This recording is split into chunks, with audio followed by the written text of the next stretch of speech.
guys, welcome back to my channel. It's your girl Princey. If you're just joining me, welcome, and if you're also be welcome back. So today I'll be telling you about depression and me. Actually, there are some people that will be watching this that might be able to relate more, and people that might not even be able to relate or understand. So let's get right into this video. There are different levels to depression, actually, and sometimes people think that it's when it's now like so bad and extreme that you get to do something about it, or you might think you are okay, or you might just think that nothing is wrong with you. You might think that everything is okay, or okay, it's just a down moment. But then when you begin to notice that you are feeling worthless a lot, you have low self-esteem, you see yourself as not being able to amount to anything reasonable or positive, or you start feeling like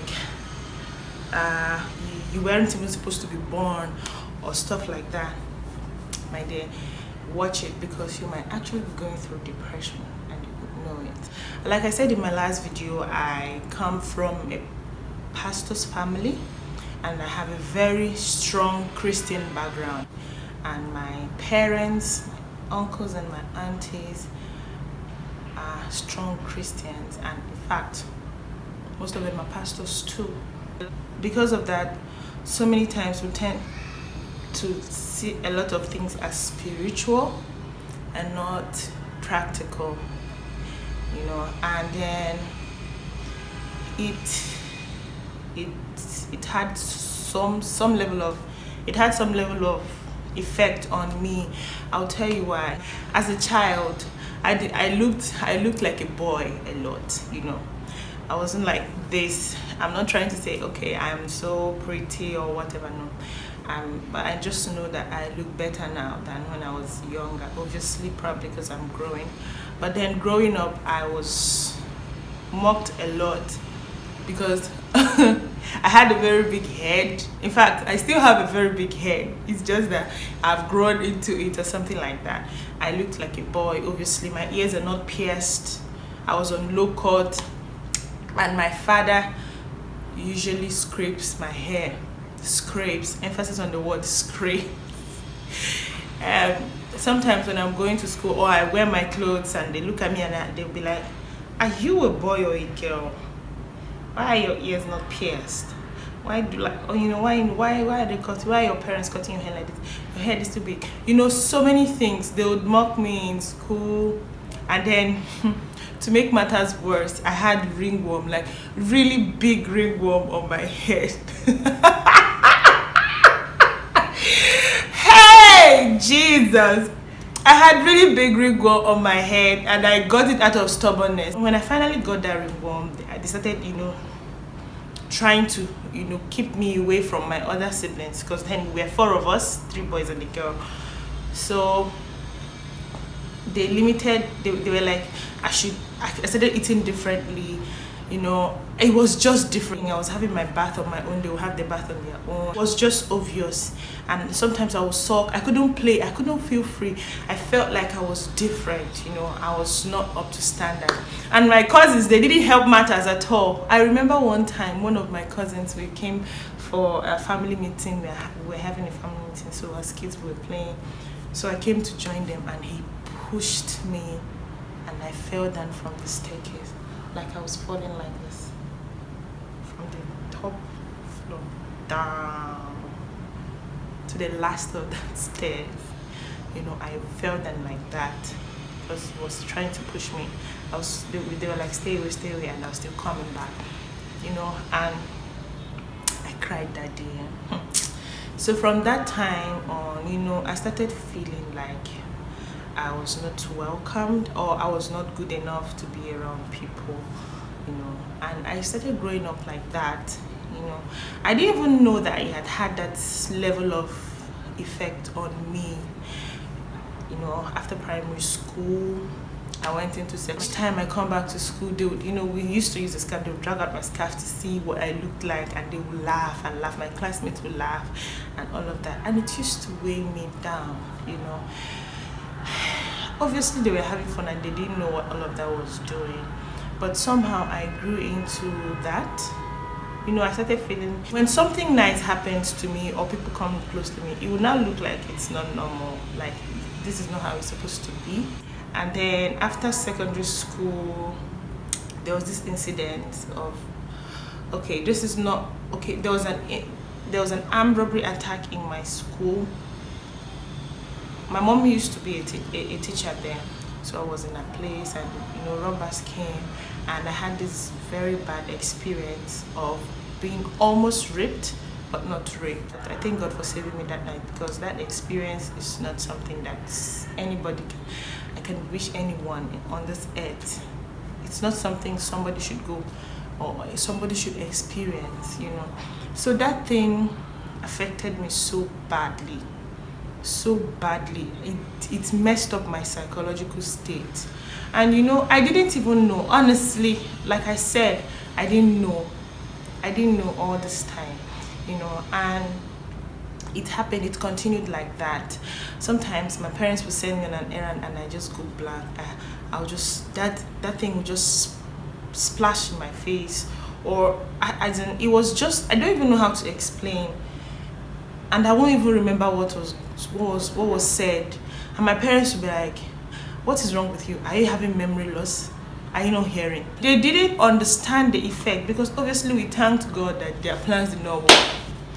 I'm sure they also didn't know what, that this could affect someone psychologically. It just kept happening. Sometimes when I try to sleep, I don't even want to sleep, because I would have bad dreams and a lot of things like that. And I didn't want to tell anyone. I didn't even know what to say, actually, that is wrong with me. And one thing about me is I'm a very hyperactive person. So in the day, I could be very hyperactive, jump around and play and try to wave off all of those things. But it was more like covering up for a lot of things that was going on. And it was just so bad. Thankfully, after some time, my dad started watching me closely, because I cut off from my parents, and started observing me a lot, and started coming close to ask me stuff, if I'm okay, if I'm not okay, what's wrong with me. I just don't know how he was able to notice, I don't know, fatherly instincts, I might say. But then I started becoming close to him and started opening up a bit, and then I left. And the thing is, now that I'm thinking of it, I remember the night before that I was leaving, my dad was trying to tell me, "Oh, princess, this is not the life you've been used to. It's not what life really is outside there. You need to be very careful. You need to be cautious. You need to be prayerful. Life is not like black and white. You trust too much." He was saying a lot of things, and I just could not understand what he was saying. I had no idea what he was saying. I was just looking at him like, "What are you talking about?" And in my mind, I was like, "Bruh, I want to just leave. I can't wait to leave." And then exactly what he was saying was what happened to me. Anything good that comes, it was just feeling like it's not supposed to be. I don't know. We need to be very careful these days with what we talk about and where we talk about them, and to whom we talk to about it, especially with children, teens, and young adults. Let's try to be more considerate. I just feel, I see, when I go on the internet these days, you see a lot of suicide cases, and you just don't know what's going on. These are probably some things that we tend to ignore a lot, but they're playing huge roles. They're playing huge roles in what is happening in the society today. Depression, is something that is real, is something that we should not underestimate. Okay, so what am I trying to talk about? For me, at some point I told myself that no, I can't continue like this. I can't continue like this. Plus, being a Christian too helped out a lot.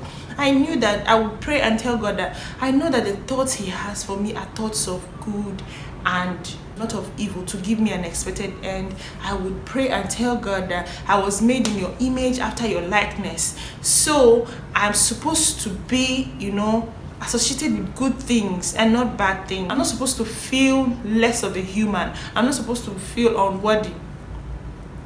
I don't know why I'm sounding like a preacher. I'm not preaching. But then I had to break through. And until I started seeing myself differently, no one saw me differently. Until we are able to see ourselves differently, nobody will see us differently. So life is not perfect. Nobody is perfect. Everything is not perfect with anybody. Forget what internet is saying, and don't let anybody fool you with whatever thing they are doing. Don't get intimidated with people, because that happened to me a lot. I would just always get intimidated with people and how they are doing, how they are acting, why everything is going on well with them. But it's not like that. There are hidden battles that they are fighting. So don't let depression, don't be depressed over things that are temporary, actually. Yeah, don't let what people think of you get a better hold of you. It's about what you think of yourself. And when you begin to think of yourself as good enough, honestly, your perspective will change. Your perspective will change, And when your perspective changes, people will start to see you differently, actually.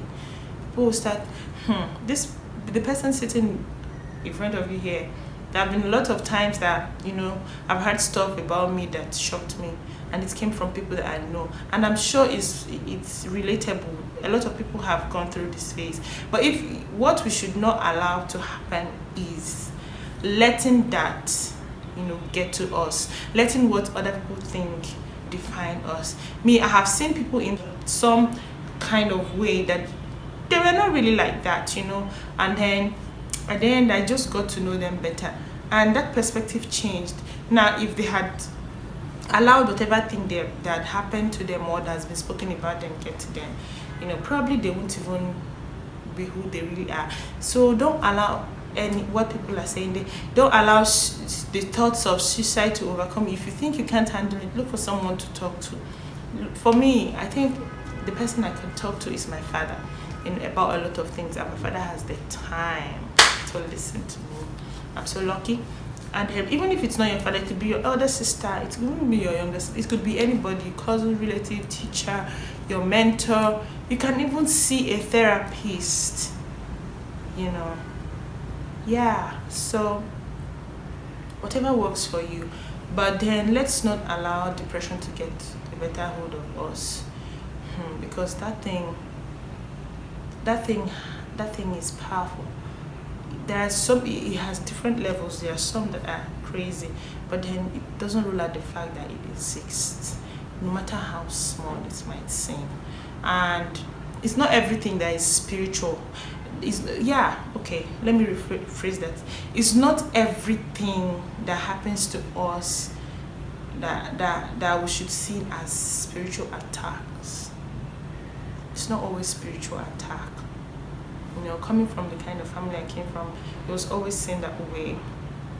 Even, let's say, something related, sometimes my mom would be sick, my mom's health, some things will happen, and she'll be like, now that I'm even thinking about it, she would tell me, I'll be like, what is happening to you? She said, serious headache, is even doing like she's about to run mad, but the devil will never succeed. I'm like, no, mommy, have you checked your BP?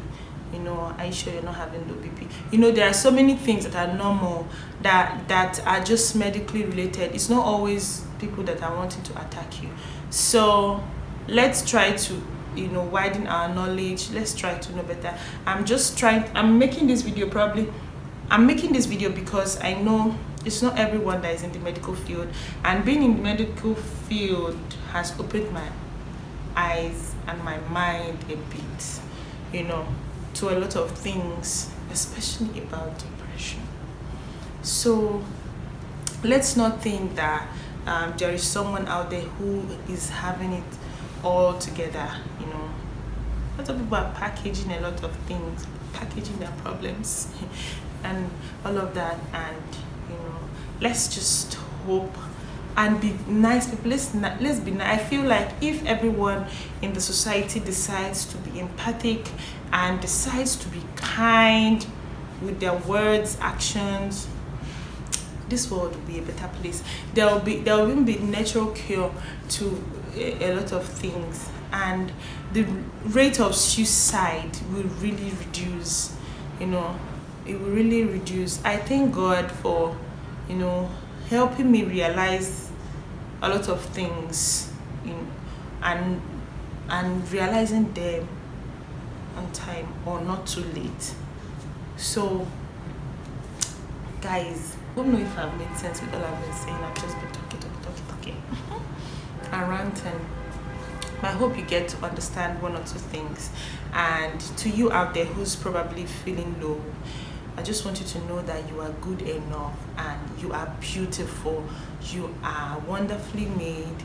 You have the potential. Like each and every one of us, we have potentials that have been embedded in us, and that honestly might take us a lifetime to discover and work out those potentials. The truth is that as days go by, you get to see that you can do a lot of things. God has made us, really great. And when he said he made us just like him, and his image after his own likeness, it's true. There's so many things that you get to discover about yourself each day, and you be like, wow, or things that you do and you don't believe it. So why waste your time wallowing in that wretched state, or letting your emotions or heartbreak or whatever get a better hold of you? Hey, it's real. I won't take that out. But in the process of healing, don't lose yourself in the process of healing. Talk to yourself more. Don't get depressed over things that probably 10 to 20 years, 1, 2, 3 years from now, you look back and be like, why was I like this? So just get up. Nobody has made it in his comfort zone. Comfort zone is a killer. Yeah. So guys, that's it for this video. I just hope that someone out there will be able to learn one or two from this video and be able to rise from defeat. The truth is that we rise by lifting others. So I hope you've learned something for this video. Don't forget to like, comment, and subscribe to my channel. Click on the notification bell too, okay? And if you have suggestion or anything you want to share, leave it in the comment section below. I'll be watching and be waiting to read all your comments, and the thing is, I'll definitely reply. Thank you so much guys for watching. I'll see you in my next video. Bye.